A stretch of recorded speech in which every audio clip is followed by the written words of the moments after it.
Pertanyaan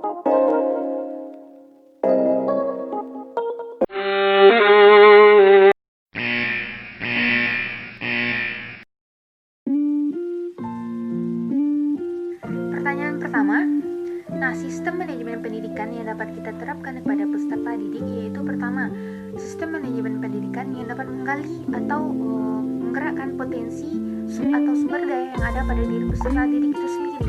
Nah, contohnya seperti pada pembelajaran sosial budaya, pada materi musik, maka guru dapat memberikan arahan kepada peserta didik untuk membawa alat-alat yang diinginkan atau memakai alat-alat atau alat-alat musik yang dimampuinya atau diinginkannya.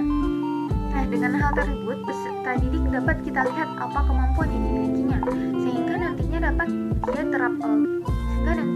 kita bimbing dia atau kita arahkan dia untuk dapat menerapkan kemampuannya lebih meningkat lagi kepada sebelumnya sehingga dia dapat mengaplikasikannya seperti dengan menjalankan kesenian di daerahnya sendiri, membentuk grup band dengan teman-temannya dan lain sebagainya. Yang kedua yaitu dengan menerapkan ilmu yang bersifat teoritif dengan ilmu yang bersifat aplikatif. Nah, contohnya seperti pada sekolah menengah kejuruan, di mana siswanya tidak hanya diajarkan saja materi, namun juga diajak untuk berusaha menciptakan sesuatu dari apa yang telah dipahami pada pembelajarannya. Nah, dengan hal ini setelah mengaplikasikannya di sekolah, maka siswa nantinya akan mampu mengaplikasikan yang dia pelajari di sekolah di lingkungan sosialnya atau di lingkungan masyarakatnya. Yang ketiga yaitu guru menerapkan sistem atau manajemen pendidikan yang sesuai dengan keadaan yang ada, sesuai dengan perkembangan zaman yang ada, sehingga nantinya materi yang diajarkan tersebut sesuai dengan keadaan yang ada pada saat itu, sehingga siswa dapat mampu memahami dan menerapkan apa yang dia pelajari karena sesuai dengan keadaan zaman dia saat sekarang itu. Nah, baiklah, itulah jawaban dari pertanyaan pertama. Pertanyaan kedua, kualitas pendidikan Indonesia yang belum merata disebabkan oleh banyak faktor, diantaranya faktor internal dan eksternal. Nah, beberapa masalahnya yang dialami tersebut yaitu pertama, karena faktor geografis Indonesia, di mana Indonesia memiliki banyak sekali pulau dan banyak sekali daerah-daerah yang terisolir dan terpencil yang jauh dari pusat sehingga jauh dari pembangunan. Nah, hal ini juga berdampak pada pendidikan, di mana lembaga-lembaga pendidikan yang ada di desa-desa terpencil tidak terjangkau oleh pemerintahan atau pemerintah pusat sehingga pembangunannya tidak baik, kemudian akses ke sana sulit, kemudian jaringan atau telekomunikasi atau ilmu teknologi juga tidak berkembang di sana dan lain sebagainya. Kemudian kondisi sosial masyarakat, di mana di daerah-daerah terpencil tersebut juga banyak masyarakat yang beranggapan bahwa tidak pentingnya sekolah dan mereka lebih memilih untuk anaknya langsung saja bekerja atau bekerja seperti bekerja bertani, berkebun atau dan juga beranggapan bahwa anaknya lebih baik langsung dinikahkan saja dan lain sebagainya. Dan juga anggapan bahwa perempuan-perempuan lebih baik bekerja di rumah saja, tidak perlu sekolah dan lain sebagainya. Nah, permasalahan lainnya yaitu permasalahan ekonomi. Nah, di Indonesia merupakan negara berkembang di mana ekonomi di Indonesia masih naik dan turun. Ini juga berdampak pada pendidikan, di mana banyak sekali masyarakat yang mengeluhkan harga pendidikan yang mahal atau biaya pendidikan yang tinggi, sehingga banyak mereka yang kesulitan untuk menyekolahkan anaknya. Masalah lainnya yaitu tidak berjalan baiknya manajemen pendidikan, baik itu manajemen lembaga pendidikan, manajemen tenaga pendidikan, maupun manajemen peserta didik.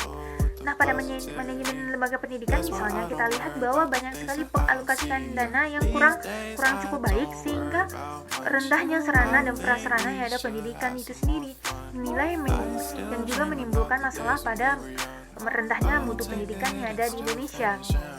Masalah lainnya yaitu rendahnya kualitas guru yang ada di sekolah-sekolah atau lembaga pendidikan. Dan yang ketiga, hubungan masyarakat terhadap lembaga pendidikan guna terciptanya sumber daya manusia yang berkualitas bagi pembangunan pendidikan di Indonesia, yaitu pertama masyarakat dan lembaga pendidikan bekerja sama guna terlaksananya atau berhasilnya pendidikan di suatu lembaga pendidikan atau suatu pendidikan. Contohnya saya analogikan di sebuah sekolah seperti SMA Negeri 4 Bukit Tinggi. Nah, di mana tanah tempat pembangunan sekolah tersebut ialah tanah milik warga. Nah, jika seandainya warga tidak mau bekerja sama dengan pihak sekolah atau pihak lembaga pendidikan, maka tidak dapat dibangun lembaga atau sekolah tersebut. Nah, maka dari itu pentingnya hubungan atau kerjasama yang baik antara pihak masyarakat dan juga pihak lembaga pendidikan. Yang kedua yaitu masyarakat dapat menjaga atau mengawasi dan memantau kondisi atau keadaan siswa atau peserta didik di lingkungan setelah sekolah atau di lingkungan masyarakat dan sosial sendiri.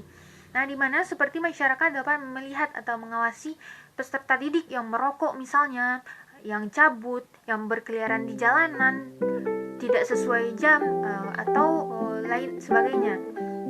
Nah, dengan hal itu, nantinya masyarakat atau warga sekitar dapat memberikan informasi terkait kepada pihak lembaga pendidikan guna dapat dijalankan kebijakan yang lebih baik ke depannya. Nah, dari kerjasama kedua belah pihak ini dapat menghasilkan nantinya sumber daya manusia atau hasil peserta didik yang berkualitas guna pembangunan pendidikan di Indonesia yang lebih baik.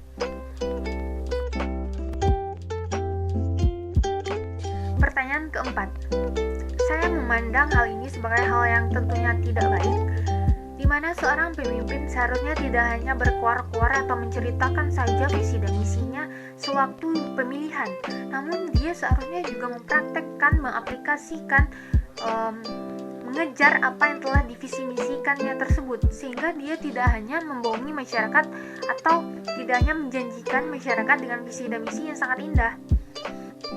Nah, untuk itu kita sebagai mahasiswa, sebagai orang yang terpelajar, yang dapat kita lakukan nanti, kita sebagai calon pemimpin di masa depan, kita dapat mempersiapkan dari sekarang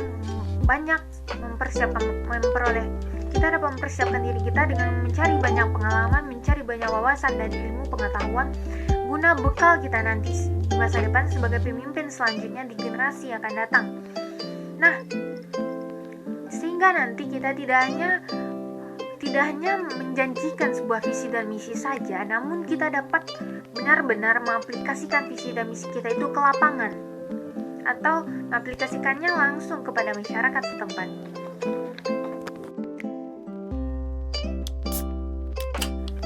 Pertanyaan kelima. Nah, menurut pandangan saya sendiri, kita sebagai warga negara hanya dapat mematuhi protokol kesehatan yang telah diterapkan oleh pemerintah pusat, di mana terhadap pendidikan juga kita hanya dapat mengikuti instruksi pemerintah pusat, di mana menjalankan pendidikan dengan berbasis internet atau pembelajaran melalui media daring. Nah,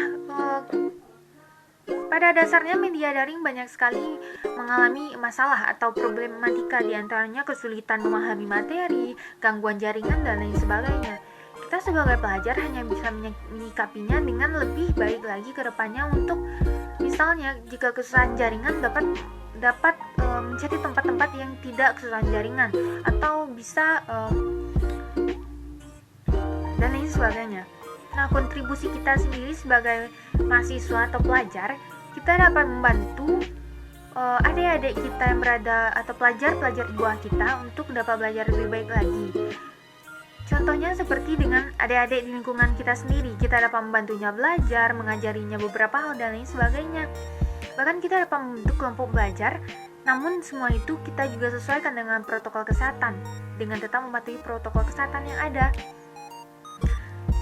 Nah, menurut saya sendiri, pemikiran saya sendiri, hal yang dapat kita terapkan sebagai seorang mahasiswa, kita dapat mengajukan kepada pemerintah di daerah kita, seperti kepada pihak RT, RW, kepala desa, kelurahan, dan lain sebagainya. Kita dapat mengusulkan untuk dapat adik-adik tersebut dapat kita ajari atau kita bentuk tempat-tempat pengajaran kecil-kecilan, tempat pengajaran kecil untuk menggabungkan adik-adik kalangan SD, adik-adik kalangan SMP, adik-adik kalangan SMA untuk kita dapat ajari atau kita awasi dia dalam belajar online atau kita ajari dia dalam belajar online tersebut. Juga kita dapat mengajarinya tentang penggunaan teknologi, di mana hal ini juga sangat berguna pada masa pandemi saat sekarang dan pada dunia internasional sekarang yang memanfaatkan era globalisasi ini.